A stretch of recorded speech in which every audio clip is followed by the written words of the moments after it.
നമസ്കാരം. മലയാളി വാർത്തയിലേക്ക് സ്വാഗതം. കൊച്ചി ഗ്ലോബൽ പബ്ലിക് സ്കൂളിലെ വിദ്യാർത്ഥിയായിരുന്ന മിഹിറിന്റെ ആത്മഹത്യയിൽ വിശദീകരണം നൽകിയിരിക്കുകയാണ് സ്കൂൾ അധികൃതർ. സ്കൂൾ അധികൃതരുടെയും സഹപാഠികളുടെയും അതിക്രൂരമായിട്ടുള്ള പെരുമാറ്റത്തിൽ മനം നൊന്താണ് മിഹിർ ആത്മഹത്യ ചെയ്തത് എന്ന റിപ്പോർട്ടുകൾ പുറത്തു വന്നതിന് പിന്നാലെയാണ് സ്കൂൾ അധികൃതർ ഇതിനൊരു വിശദീകരണം നൽകി വാർത്താക്കുറിപ്പ് ഇറക്കിയിരിക്കുന്നത്. സ്കൂൾ അധികൃതർ നൽകിയിട്ടുള്ള വിശദീകരണ പ്രകാരം മിഹിർ എപ്പോഴും പ്രശ്നക്കാരനായിരുന്നു എന്നാണ് പറയുന്നത്. ജനുവരി 14-ന് മിഹിർ ഉൾപ്പെടെയുള്ള സംഘം മറ്റൊരു കുട്ടിയെ മർദ്ദിച്ചുവെന്നും മുൻപ് പഠിച്ചിട്ടുള്ള സ്കൂളിൽ നിന്ന് TC നൽകി പറഞ്ഞുവിട്ട വിദ്യാർത്ഥിയാണ് മിഹിർ എന്നും മിഹിറിന്റെ രക്ഷകർത്താക്കളെ അടക്കം സ്കൂളിലേക്ക് വിളിപ്പിക്കേണ്ടുന്ന സാഹചര്യം വന്നിട്ടുണ്ടെന്നും ഗ്ലോബൽ പബ്ലിക് സ്കൂൾ നൽകിയിട്ടുള്ള വാർത്താക്കുറിപ്പിൽ പറയുന്നു.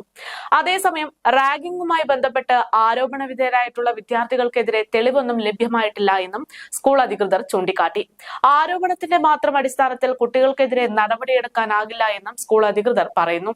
റാഗിങ്ങിനെ കുറിച്ച് പരാതി ഉയർന്നത് മിഹിറിന്റെ മരണശേഷമാണ്.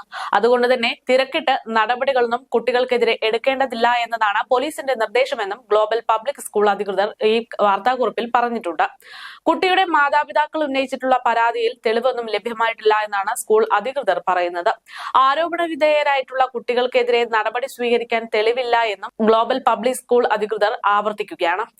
എന്നാൽ തൃപ്പൂണിത്തുറയിൽ താമസിക്കുന്ന മിഹിർ എന്ന കുട്ടി ഫ്ളാറ്റ് സമുച്ചയത്തിന്റെ 26-ാം നിലയിൽ നിന്ന് ചാടി ആത്മഹത്യ ചെയ്ത സംഭവത്തിനെ കുറിച്ചുള്ള റിപ്പോർട്ടുകൾ പുറത്തു വന്നപ്പോൾ മിഹിറിനെ സ്കൂളിലെ മറ്റു വിദ്യാർത്ഥികൾ ക്ലോസറ്റ് വെള്ളം മുഖത്താകുന്ന തരത്തിൽ ഫ്ലഷ് അടിക്കുന്ന രീതിയിലുള്ള പലതരത്തിലുള്ള പ്രവർത്തനങ്ങൾ നടത്തിയതിന്റെ ഭാഗമായുള്ള സങ്കടത്തിലാണ് ആത്മഹത്യ ചെയ്തത് എന്നതാണ് റിപ്പോർട്ടുകളിൽ ചൂണ്ടിക്കാട്ടിയിരിക്കുന്നത്.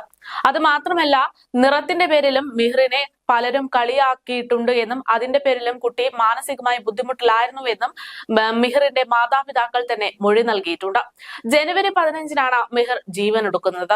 കുട്ടി പഠിച്ചിരുന്ന ഗ്ലോബൽ പബ്ലിക് സ്കൂളിനെതിരെയും മുമ്പ് പഠിച്ചിരുന്ന ജെയിംസ് അക്കാദമിക്കെതിരെയും അതിഗുരുതരമായിട്ടുള്ള ആരോപണങ്ങൾ ഇതിനു പിന്നാലെ മിഹിറിന്റെ അമ്മ ഉൾപ്പെടെയുള്ളവർ ഉന്നയിച്ചിരുന്നു.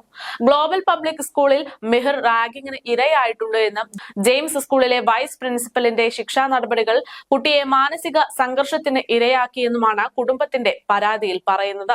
കേസിൽ പോലീസ് അന്വേഷണം തുടർന്നു വരികയാണ്. ഇതിനിടയിലാണ് ഇപ്പോൾ മിഹിറിനെതിരെ ഗ്ലോബൽ പബ്ലിക് സ്കൂൾ വാർത്താക്കുറിപ്പ് ഇറക്കിയിരിക്കുന്നത്. ഇതിനിടയിലാണ് ഇപ്പോൾ മിഹിറിന്റെ മരണവുമായി ബന്ധപ്പെട്ട ഗ്ലോബൽ പബ്ലിക് സ്കൂൾ വാർത്താക്കുറിപ്പ് ഇറക്കിയിരിക്കുന്നത്.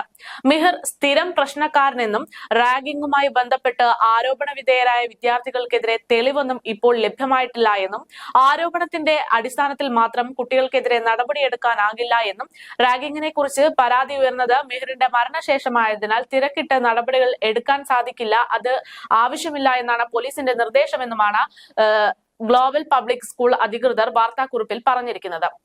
അതേസമയം മിഹിർ ഇതിനു മുമ്പ് പഠിച്ചിരുന്ന ജെയിംസ് മോഡൽ അക്കാദമി സ്കൂളിലെ വൈസ് പ്രിൻസിപ്പൽ ബിനു അസീസിനെ ആരോപണ വിധേയമായി സസ്പെൻഡ് ചെയ്തിട്ടുണ്ട്. ഈ സ്കൂളിൽ വെച്ച് മിഹിർ കടുത്ത മാനസിക പീഡനം നേരിടേണ്ടി വന്നിരുന്നു എന്നാണ് മാതാപിതാക്കൾ പരാതിയായി ഉന്നയിച്ചിരിക്കുന്നത്. പരാതിയുടെ അടിസ്ഥാനത്തിലാണ് വൈസ് പ്രിൻസിപ്പലിനെ പ്രത്യേകമായി അന്വേഷണ സംഘം ചോദ്യം ചെയ്തത്. ഇതിന് പിന്നാലെയായിരുന്നു സ്കൂൾ മാനേജ്മെന്റ് ബിനു അസീസിനെ സസ്പെൻഡ് ചെയ്യാനുള്ള തീരുമാനം എടുത്തത്.